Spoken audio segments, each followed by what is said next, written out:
Hello, my name is Leticia, and I am currently studying digital cinematography here at FullSail University. Today, I'd like to discuss with you networking, the number one thing stressed around here at FullSail and the industry in itself. I'm sure hearing that word immediately turns you off, but I'll be discussing some ways to network even if you don't get in contact with that particular person. Let's begin.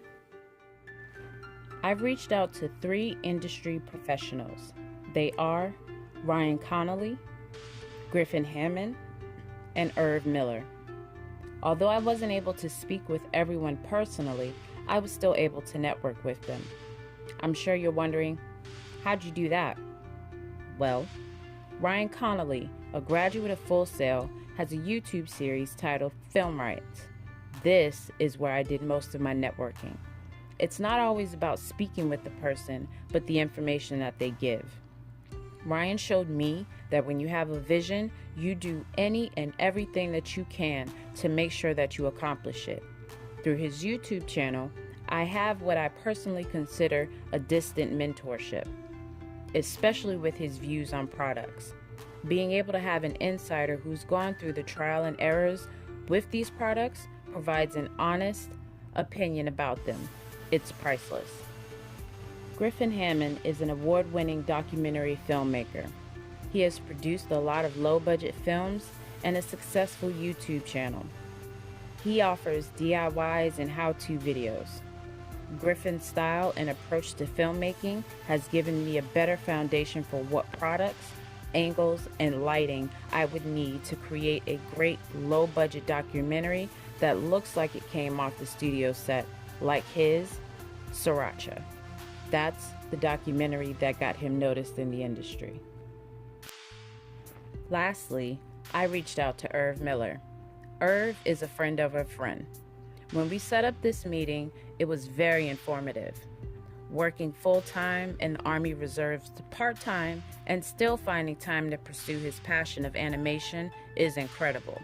Overall, he simply exudes the determination and dedication that anyone in the industry should have at any stage in their career. Being the only animator I networked with, he provided a different perspective on what can and can't actually be done in film, referring me to Alan Becker's YouTube page for an example.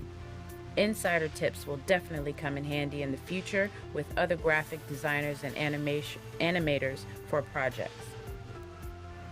When reaching out to some of my peers, I thought it was going to be an easier task than the industry professionals, but I was surprisingly proven wrong.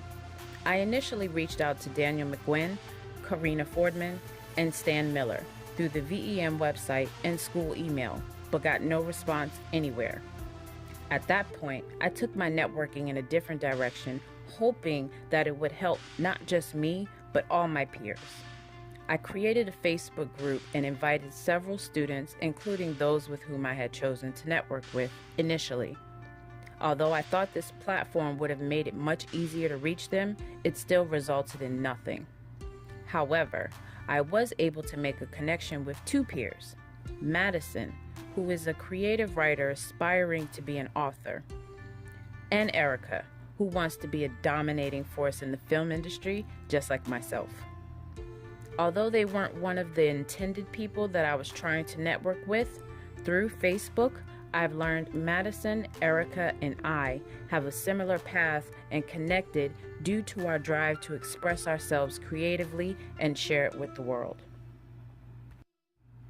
What this particular portion of networking has taught me is that no matter how much effort I put out to make it efficient for everyone that I'm going to reach out to, you can't determine what someone else is willing to do. Moving forward, I will be sure to reach out to a minimum of 6 people to ensure that I get something from someone at all times. Thank you for listening to me. Now get out there and start networking.